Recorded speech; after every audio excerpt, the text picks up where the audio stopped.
Crescono le preoccupazioni sul futuro dello stabilimento della Portovesme Srl, a rischio chiusura per gli insostenibili costi dell'energia.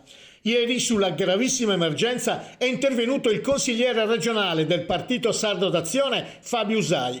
La Portovesme Srl è uno dei principali siti industriali della nostra isola e in ambito nazionale riveste grande importanza in virtù della sua strategicità produttiva, ha detto Fabio Usai. Sarebbero sufficienti questi aspetti per attivare qualsiasi azione politica atta a preservarne l'operatività.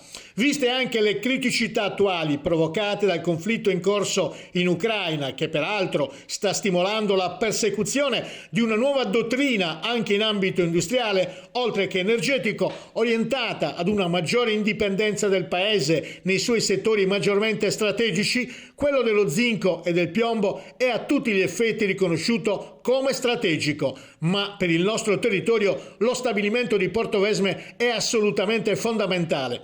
Sono infatti oltre 1500, ha aggiunto Fabio Usai, i posti di lavoro garantiti tra coloro che quotidianamente varcano la soglia dei cancelli aziendali, ma in conseguenza del moltiplicatore economico innescato sarebbero diverse migliaia, alcune stime indicano tra i 4.000 e i 4.500, quelli indirettamente prodotti grazie alla ricchezza generata dall'attività produttiva tramite stipendi, contratti d'appalto con aziende e fornitori di materie e servizi e in generale in conseguenza allo stimolo e all'espansione della domanda aggregata territoriale.